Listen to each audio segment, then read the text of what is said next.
Sou a Natália Moura, tenho 22 anos e fui a primeira da minha família a me formar na faculdade. Depois de conciliar as aulas com 2 empregos durante 4 anos implacáveis, meu dia de formatura finalmente chegou. Mas, em vez de ver meus pais acenando na multidão, recebi uma mensagem de texto de última hora. Desculpa, querida. O churrasco da final do campeonato na casa dos Martins é hoje. Você sabe como seu pai é fanático.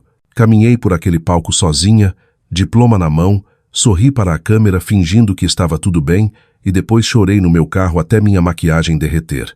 Aquele momento me quebrou, mas depois mudou tudo. Vou contar como reconstruí minha vida a partir dessa decepção.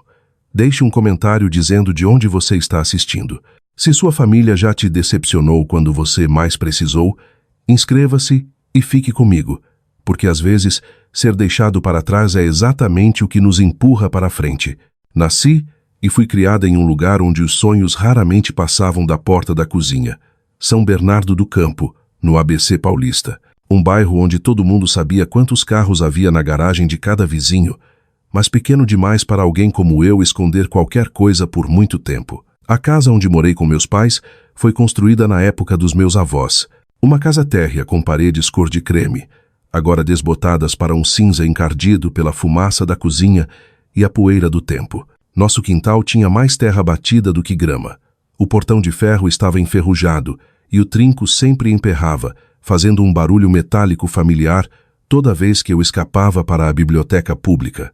Não éramos pobres a ponto de passar fome, mas nunca soubemos o que era conforto. Meu pai, Darcy Moura, trabalhou como metalúrgico em uma montadora por mais de 15 anos antes de ser demitido nos cortes em massa. Desde então, ele vivia de bicos em oficinas mecânicas, pegando qualquer serviço que pagasse o dia, nunca se preocupando com previdência ou o futuro. Ele vivia pelo lema: mata um leão hoje, o de amanhã a gente vê depois. Minha mãe, Shirley, trabalhava meio período como manicure. O resto das horas ela passava grudada no celular, fazendo lives, cozinhando no Facebook ou fofocando nos grupos de WhatsApp com as amigas de longa data.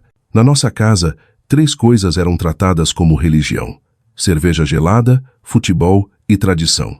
Eles não liam livros, não assistiam ao noticiário, a menos que fosse o programa esportivo da hora do almoço, e nunca iam a uma reunião de pais e mestres, a menos que fosse uma emergência de última hora. Quando eu trazia um certificado da Escola Honra ao Mérito, primeiro lugar em redação, notas perfeitas em matemática, minha mãe olhava, assentia e continuava trocando de canal.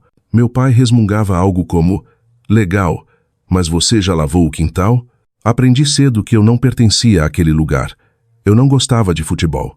Eu não era boa em conversa fiada e não tinha interesse naquelas reuniões de família de fim de semana que giravam em torno de quem reformou a laje ou de quem estava endividado por causa de um carro novo. Em vez disso, eu amava livros, qualquer coisa com palavras, com conhecimento. Eu devorava textos de economia, lia romances no banheiro para evitar ser zoada. Estudei a crise financeira de 2008, quando tinha apenas 13 anos. Mergulhei em termos como análise de risco, investimento sustentável e finanças comportamentais, coisas que ninguém ao meu redor jamais tinha ouvido falar. Eles me chamavam de CDF, de esquisita. Uma vez, meu pai disse aos amigos na minha frente: parece que essa menina nasceu na casa errada. Alguém riu. Eu ri também, mas por dentro parecia uma facada no estômago. Não lembro a última vez que meus pais perguntaram: você está bem? Ou mesmo algo simples como: o que você está pensando? As refeições em família eram sempre abafadas pelo som da TV. Toda vez que eu tentava falar sobre algo que aconteceu na escola, minha mãe me cortava com algo como: me conta depois. Essa parte da novela é boa. E o depois nunca chegava. Aprendi a ficar em silêncio. Aprendi a contar comigo mesma, mas também aprendi a sonhar. Sonhar com um mundo além do ABC. Um lugar onde eu não precisasse pedir desculpas por ser diferente. Onde eu não precisasse me forçar a caber em um molde que nunca foi feito para mim. Eu sonhava com o dia em que alguém diria: Natália, precisamos de vozes como a sua. Ou algo tão simples quanto: nós te enxergamos. E quanto mais velha eu ficava, mais claro ficava. Se eu quisesse me libertar daquela gaiola invisível, teria que arrombar a fechadura sozinha. Ninguém viria me resgatar. Ninguém ia me entregar uma oportunidade de bandeja. Eu tinha que conquistar LA. Mas eu também sabia que, para fazer isso acontecer, eu tinha que esconder muita coisa, incluindo a verdade de que eu tinha me inscrito em 10 universidades diferentes, sem contar a ninguém da minha família. Lembro exatamente da noite em que enviei minha primeira inscrição. Era uma sexta-feira à noite. A casa inteira cheirava a frango a passarinho e a televisão gritava com o jogo do campeonato. Meu pai tinha feito um bolão com os vizinhos, enquanto minha mãe tirava uma fornada de pão de queijo. Eu estava no meu quarto, porta trancada, usando o notebook velho que trabalhei o verão todo para comprar de segunda mão. Minhas mãos tremiam enquanto eu clicava em enviar minha primeira inscrição para a USP, a Universidade de São Paulo, um lugar que eu nunca tinha ousado dizer em voz alta que sonhava em frequentar. Enviei 10 inscrições no total, todas feitas em segredo tarde da noite, quando a casa dormia, sob o brilho fraco da minha luminária de mesa, com a TV zumbindo baixinho na sala. Usei a isenção de taxa que consegui com a orientadora da escola pública, cacei cada pequena bolsa e auxílio estudantil que pude encontrar. Eu sabia de uma coisa com certeza. Sem ajuda financeira e moradia estudantil, eu nunca sairia de São Bernardo. Escondi as cartas de resposta debaixo do meu colchão. Quando a aprovação da USP chegou, confirmando minha vaga e o auxílio moradia, segurei o papel em minhas mãos por quase 1 hora, incapaz de acreditar que era real. Todo o esforço que eu tinha colocado havia valido a pena. Imaginei compartilhar o momento com minha família. Imaginei minha mãe me abraçando, meu pai dizendo algo como: "Essa é minha garota inteligente." Mas no fundo, eu sabia que a realidade não se pareceria em nada com o sonho. E eu estava certa. Naquela noite, enquanto a família comia macarrão com salsicha morno, minha mãe tinha esquecido de desligar o forno. Abri o envelope, coloquei na mesa e disse: "Passei na faculdade, na USP. Consegui auxílio. Eu vou estudar em São Paulo." Minha mãe levantou os olhos do celular, erguendo uma sobrancelha como se eu tivesse dito algo absurdo. "USP? Aquela universidade cheia de gente rica e bagunça? Você planeja mesmo sair de casa?" Meu pai riu, mastigando o macarrão antes de acenar com a mão com desdém. "Aquilo lá é coisa de quem não quer trabalhar." "O quê? Você acha que é algum gênio agora? Termina esse curso e vai acabar desempregada aqui de volta, igual aos filhos da vizinha." Então ele se virou para minha mãe sorrindo. "Te falei que essa menina lê demais." Fritou o cérebro. Sentei lá, ainda segurando a carta que momentos antes parecia um tesouro. "Eu não vou voltar. Eu só quero uma chance. Vou arrumar um emprego. Vou me virar sozinha." Minha mãe suspirou, cortando o pão enquanto resmungava. "E quem vai limpar a casa? Quem vai me ajudar com as compras? Você não pode simplesmente abandonar suas responsabilidades quando tiver vontade." Ninguém disse parabéns. Não houve abraços, nem sorrisos de orgulho. Tirei a mesa como fazia toda noite. Depois voltei para o meu quarto, fechei a porta e sentei no chão. Minhas emoções giravam como uma tempestade. Parte alegria, parte tristeza, parte raiva, parte exaustão. Mas, mais do que tudo, senti decepção. Não porque rejeitaram meu sonho, mas porque nem tentaram entendê-lo. 3 meses depois, recebi o e-mail oficial confirmando minha vaga no alojamento estudantil. Comecei a me preparar silenciosamente. Peguei um bico numa pizzaria para economizar o pouco que podia. Garimpei livros usados em sebos e empacotei o essencial em caixas de papelão que peguei no supermercado local. Na manhã em que parti, o céu estava cinza pela chuva da noite anterior. Meu pai ainda estava dormindo quando arrastei minha mala até a porta. Minha mãe estava absorta em um debate no Facebook sobre uma receita de bolo. Eu disse: "Estou indo agora." Mas ninguém olhou para cima, apenas uma voz vinda de trás: "Não vá gastar dinheiro com bobagem." Fechei a porta atrás de mim, arrastando minha mala pela calçada irregular que percorri 1000 vezes quando criança. Cada passo parecia mais pesado que o anterior. Ninguém foi se despedir. Ninguém me abraçou. Ninguém disse: "Estamos orgulhosos de você." Mas continuei andando até o ponto de ônibus. Eu não sabia o que me esperava na cidade universitária. Mas eu sabia de uma coisa com certeza: eu não podia voltar. Não se eu ainda quisesse me tornar quem eu deveria ser. Cheguei em São Paulo numa manhã de agosto, com a garoa fina ainda agarrada ao asfalto e o barulho incessante da metrópole.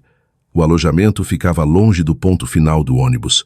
Então arrastei minha mala barata pelas calçadas quebradas, o peso não apenas dos meus pertences, mas de uma solidão que começava a se infiltrar nas minhas juntas. O quarto que me designaram era pequeno, no segundo andar do bloco residencial, apenas uma cama de solteiro, uma mesa e um armário de madeira velho. Dividi o quarto com a Priscila, uma estudante de direito do 3º ano, vinda do interior, afiada, organizada e tão direta que me intimidou no início.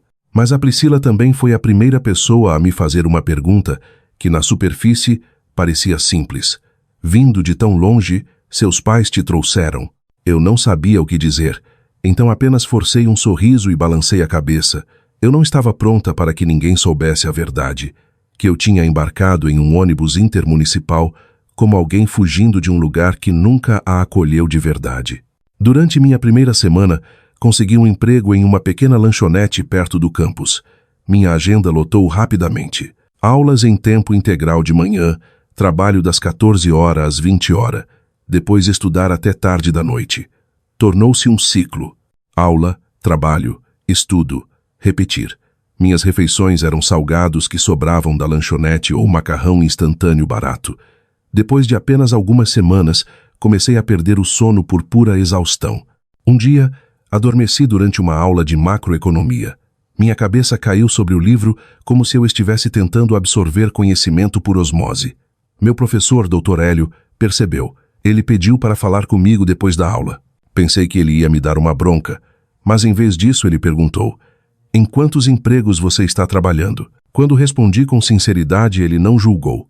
Apenas assentiu pensativo e disse: "Tenho uma vaga de assistente de pesquisa aberta. É principalmente entrada de dados. A bolsa não paga muito, mas os horários são flexíveis. Quer tentar?"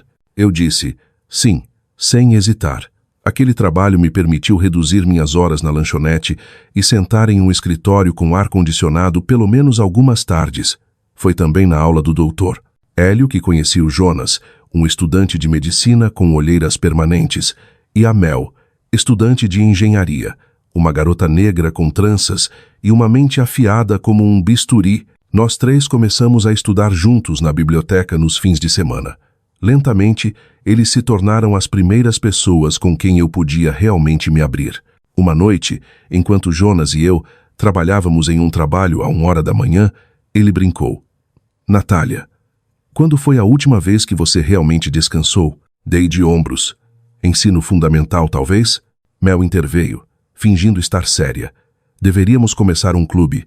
As pessoas que não entendem o conceito de relaxamento." E assim, o nome Trio Sobrevivência nasceu. Eles não eram apenas colegas de classe, eram o único espaço onde eu realmente me sentia ouvida. Eles entendiam a ansiedade de contar cada centavo para a conta de luz. Eles sabiam o que significava medir cada refeição e pular festas universitárias. Não por orgulho, mas porque não podíamos pagar a vaquinha da cerveja. Minha família nunca ligou para perguntar se eu estava conseguindo. Nunca perguntaram o que eu estava estudando, como eram meus amigos, se eu estava cansada. Toda vez que meu telefone tocava, eu sabia que seria uma de 3 coisas: mãe pedindo para eu verificar uma conta porque achava que era golpe, pai pedindo para eu pesquisar preços de peças de carro ou, pior: "Você tem algum dinheiro sobrando? Preciso comprar umas coisas." Com o tempo, aprendi a suspirar silenciosamente após cada ligação e voltar direto para minha lição de casa, como se nada tivesse acontecido. Não porque não doesse, mas porque eu sabia que se me permitisse sentir de verdade, eu desmoronaria. Cada semestre passava e eu mantinha minhas notas lá no alto. Ainda não sei como consegui, mas simplesmente consegui. Eu me joguei nos livros, no trabalho, em qualquer coisa que pudesse me ajudar a esquecer que eu estava vivendo uma vida que parecia uma sombra. E então, 4 anos passaram mais rápido do que eu esperava. Minha última primavera chegou banhada por uma luz suave e uma corrida contra o tempo para terminar meu TCC. Fui indicada para um estágio prestigiado em uma empresa de investimentos sustentáveis em Florianópolis. E meus amigos voaram também. Jonas passou na residência médica e Mel recebeu uma oferta para um programa de pesquisa. Nós, o trio Sobrevivência, tínhamos escalado cada camada de poeira, cada rachadura escondida, cada barreira invisível. Estávamos fortes no topo da nossa própria criação, prontos para cruzar aquele limiar final, a formatura. E eu acreditei com todo o meu coração que desta vez meus pais viriam. Eles tinham que vir. Como poderiam perder o dia em que sua filha se tornava a primeira formada da família? Comecei a planejar aquele dia 3 meses antes. Enviei um convite oficial para casa, completo com um mapa do campus, instruções de estacionamento e um bilhete escrito à mão. Já reservei o hotel, então vocês não precisam se preocupar com nada. Até liguei para minha mãe diretamente para confirmar se tinham recebido tudo. Ela atendeu, a voz estranhamente animada. Recebemos. Não se preocupe, querida. De jeito nenhum perderíamos sua formatura, né? Ouvindo aquelas palavras, senti lágrimas brotarem. Esperei 14 anos para ouvi-las. Reservei um hotel perto do campus. Quase R$ 800 por 2 noites. Isso era 3 semanas de trabalho no meu estágio. Cada turno, cada economia raspada. Mas eu não me importava. Chamei isso de investimento em uma memória que valia a pena criar. Também reservei uma mesa em uma cantina italiana, elegante o suficiente para marcar a ocasião, mas não excessivamente extravagante. Até pré-selecionei o menu, a lasanha que eu lembrava que minha mãe gostava. Toda semana eu ligava para casa para fazer a contagem regressiva. 6 semanas, mãe e pai. Sim, estou contando os dias. Só mais 3 semanas. Seu pai está procurando uma camisa bonita para usar. Agarrei-me a essas respostas como a uma tábua de salvação. Mas, como tudo na minha história, aquela corda começou a desfiar. 3 semanas antes da formatura, quando mencionei passes de estacionamento, minha mãe mudou de assunto. 2 semanas antes, mandei uma foto do meu vestido. Ela respondeu com um bonitinho. Mas naquele mesmo fim de semana, descobri que os vizinhos, os Martins, estavam organizando o maior churrasco de todos os tempos. Era a final do campeonato e o time do meu pai estava na disputa. Eles tinham contratado até pagode ao vivo. Gelei. Os Martins. Final do campeonato. 2 coisas que ouvi a vida toda. O fim de semana da final caiu no mesmo fim de semana da minha formatura. Pensei que vocês disseram que vinham com certeza. Enviei a mensagem. Só no dia seguinte recebi uma resposta. A coluna do seu pai travou. Ele não consegue dirigir tanto tempo. Você sabe que eu não dirijo em estrada. E a vizinha pediu para eu fazer o pavê dela. Ela está contando comigo. Encarei a tela. Minha mão apertou o celular tão forte que ficou pálida. A cerimônia de formatura estava marcada para as 10 horas da manhã de domingo. O jogo só começava às 16 horas. A viagem de São Bernardo até o campus era curta. Eles podiam absolutamente conseguir. Eles só não queriam. Enviei uma mensagem. Mãe, este é o dia pelo qual trabalhei 4 anos. É também a primeira vez que alguém da nossa família se forma na faculdade. É importante. Ela respondeu 5 minutos depois com apenas uma frase. Não faça tanto drama, querida. Haverá muitas outras ocasiões. Mordi o lábio com força e fiquei em silêncio. Não mandei mais nada. Fui buscar minha beca. Quando a funcionária me entregou o tecido preto e o capelo, virei o rosto rapidamente, com medo que ela visse meus olhos vermelhos. Ainda segurei os lugares deles na cerimônia. Segunda fila, lado esquerdo, 3 cadeiras vazias.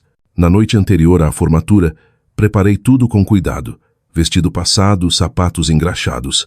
À quase meia-noite, deixei um recado na caixa postal dos meus pais. Amanhã é a formatura. Começa às 10 horas.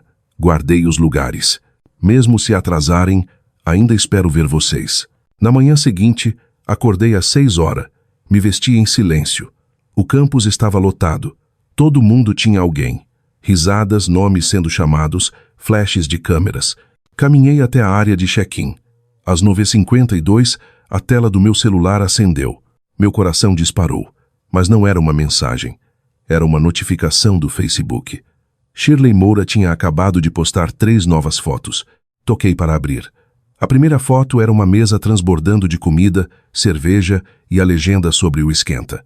A segunda mostrava minha mãe com a vizinha, ambas sorrindo com a camisa do time. A terceira era uma selfie em grupo na frente de uma TV gigante com a legenda: Domingo de final. É melhor que qualquer festa.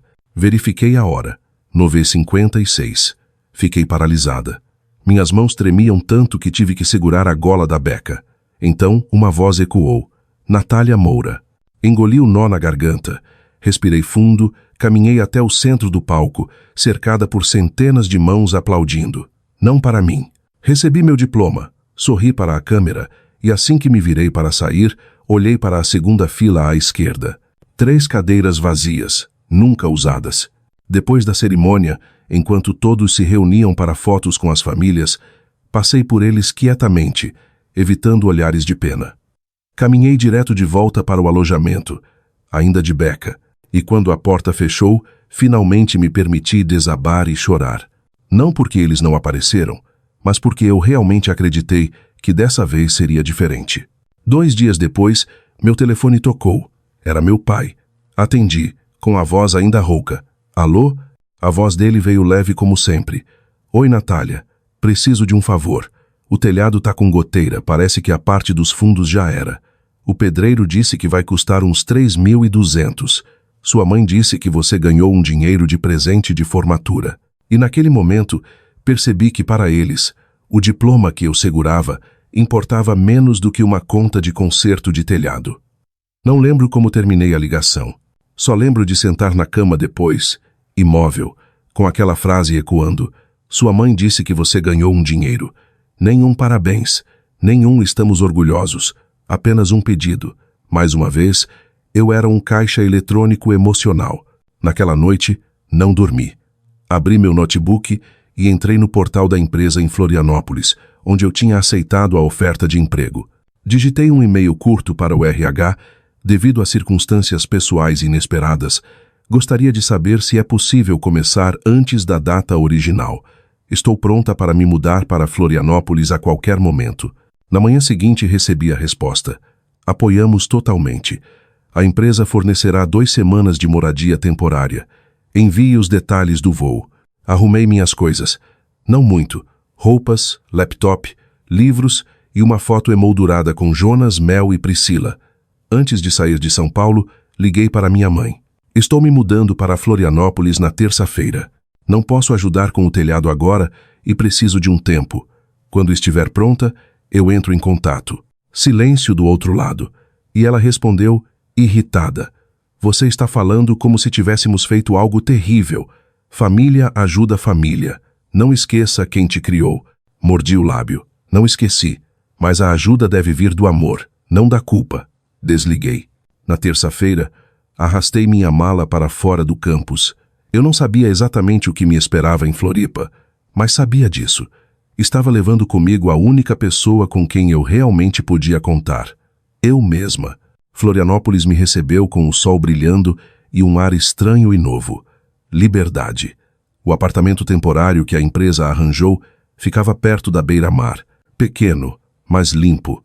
Com uma vista que parecia uma promessa. Nunca tinha vivido em um lugar onde nada me lembrasse de deveres. A primeira semana na empresa passou como um sonho. Colegas gentis, um gerente atencioso. Eu não tinha ligado para casa. Eu precisava ver como era a vida sem as críticas da minha mãe, sem o olhar cético do meu pai, e era mais fácil respirar. Até que, numa manhã de sábado, meu telefone começou a vibrar sem parar. Chamada perdida atrás de chamada perdida. Depois de 7 meses de silêncio total, o nome mãe brilhou na tela. Meu peito apertou, mas não atendi. A mensagem veio depois. Seu pai e eu estamos pensando em visitar Florianópolis. Achamos passagens baratas para o próximo fim de semana. Você está livre? Encarei aquelas palavras. Nenhum como você está, por meio ano. E de repente queriam visitar. Eu sabia que meus pais não viajavam à toa. Havia uma agenda. Respondi com cuidado. Se vierem, devem ficar em um hotel. Meu apartamento é muito pequeno. No final, concordei em encontrá-los. Eles chegaram numa sexta-feira. Minha mãe desceu do táxi segurando um pote de biscoitos e meu pai parecia visivelmente mais velho. O abraço foi educado, mas senti o descompasso. Eu era uma versão atualizada de mim mesma. Eles eram os mesmos. Levei-os para jantar frutos do mar. Eles reclamaram dos preços, perguntaram sobre o trabalho por educação.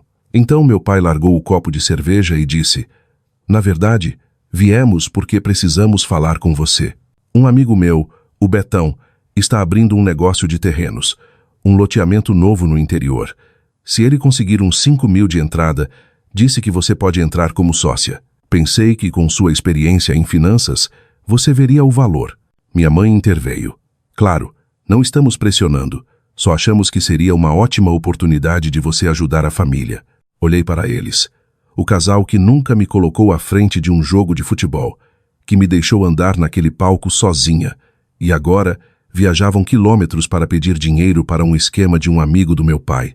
Coloquei as mãos na mesa, olhei nos olhos deles e perguntei: "Vocês vieram aqui por mim ou pelo dinheiro?" Silêncio. O ar ficou gelado. Minha mãe sorriu amarelo. "Querida, que coisa horrível de se dizer. Somos seus pais." Meu pai cruzou os braços, irritado.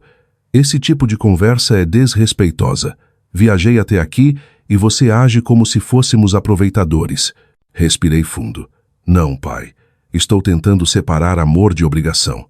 Toda vez que precisávamos de família, éramos uma opção. Mas quando vocês precisam de algo, viramos um dever. Nos meus 4 anos de faculdade, nunca ouvi um parabéns. Na minha formatura, esperei por vocês. 3 cadeiras vazias enquanto vocês postavam fotos de churrasco." Meu pai retrucou: "Você ainda é uma criança achando que sabe tudo. Eu suei para te criar." Minha mãe começou a chorar, sua arma de sempre. "Você é tão fria. Acha que não doeu quando você foi embora e nunca ligou?" Minha resposta veio calma: "Eu não fui embora. Eu me afastei de um relacionamento que só fluía em uma direção, e isso foi a única coisa que me manteve viva." Levantei. Deixei dinheiro na mesa para pagar o jantar.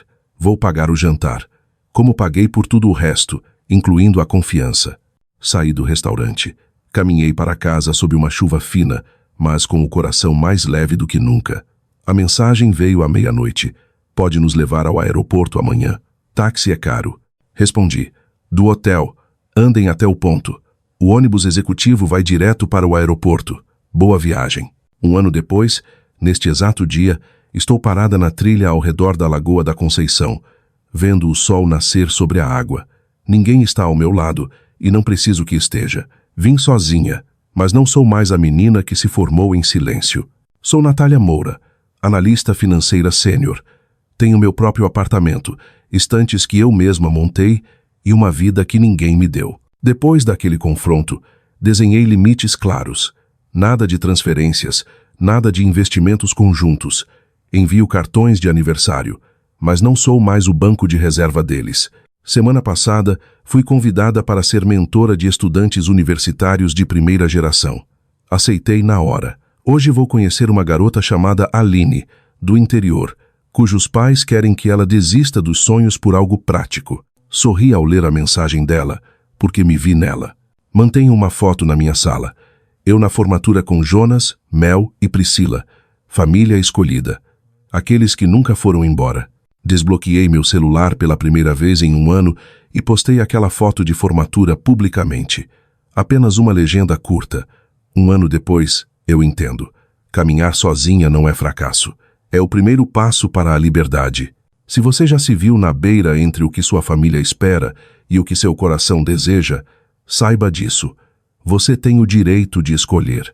Você tem o direito de se afastar, mesmo que tenha que caminhar sozinho. Não porque você é egoísta, mas porque você merece uma vida que não te pede para encolher para caber na ideia de outra pessoa. Deixe um comentário se essa história fala com você. E se você está nessa estrada difícil, saiba que não está sozinho. Às vezes, a coisa mais corajosa a fazer é ir embora. Inscreva-se no canal para mais histórias de superação.